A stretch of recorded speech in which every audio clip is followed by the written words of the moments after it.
karena begitu banyak pertanyaan di masyarakat Indonesia, apakah Dr. Tifa dengan ini takut atau mau lari dan sebagainya. Tidak.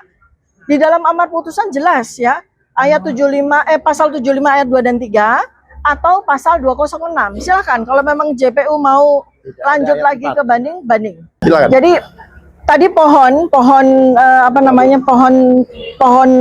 tuntutan hukum udah dicabut seakar-akarnya. Nah, pasal 206 itu mengizinkan kalau pohon itu mau dibawa ke atas. Kalau mau lawan. Ya, kalau mau JPU menganggap bahwa pohon ini masih layak untuk disidangkan, maka pohon ini dibawa ke atas ke banding ya. Kami siap. Nah, untuk itu kami siap. Ya, untuk itu kami siap. Kalau memang JPU mau banding, ya udah, mari kita jalankan itu, bukan dengan cara seperti ini. Pelanggaran ini. Ya, karena ini jelas pelanggaran. Amar putusan tidak menyebutkan pasal 75 ayat 4, tapi digunakan oleh JPU. Kemana kemudiannya Ya, ini? dan ternyata setelah kami pelajari juga ternyata itu terjadi kok hanya sekedar cosmetic edit.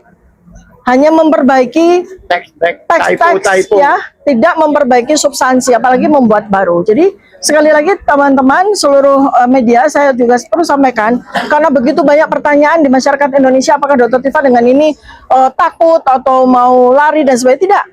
Di dalam amar putusan jelas ya, ayat 75 pasal 75 ayat 2 dan 3 atau pasal 206. Silakan kalau memang JPU mau lanjut lagi ke banding. Kami siap, insya Allah.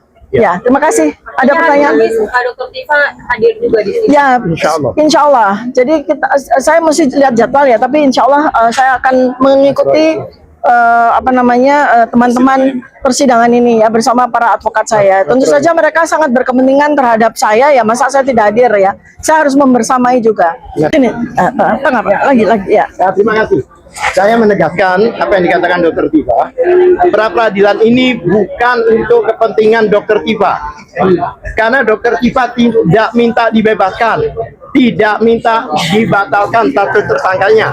Tapi yang kami pra peradilan ini yang kami arahkan yaitu hanya untuk penegakan hukum ini supaya benar-benar ditegakkan dengan due process of law. Ini masalahnya. Oleh sebab itu, karena ini PUHAP yang pertama, ini adalah suatu exercise agar kita nanti untuk jurisprudensi ke belakang. Udah. Kalau setiap kali putusan batal demi hukum terus diajukan, perbaikan mau jadi apa hukum ini? Karena batal demi hukum itu artinya sudah dianggap tidak ada. Tidak ada itu kalau bangunan sudah jadi tanah. Nah, kalau tidak ada, apanya yang mau diperbaiki? Kalau compang-camping diperbaiki, ini tidak ada. Batal demi hukum. Dan itu keseluruhan dakwah gitu. Ya. Kemudian apa yang perlu dilakukan ini?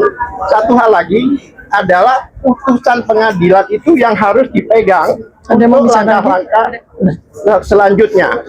Nah, putusan pengadilan itu hakim tidak menggunakan kewenangannya karena 75 ayat 4 itu hakim memberikan kesempatan. Tapi tidak ada pada amar putusan. Tapi tidak ada demi hukum. Tidak ada pada amar putusan. Iya, dalam putusan itu tidak tertulis. Tidak ayat ada. 4 bahkan diloncatin langsung ke pasal 206. Apa maksud hakim itu? Silahkan melawan, tapi dengan perlawanan banding. Ya. Bukan memperbaiki.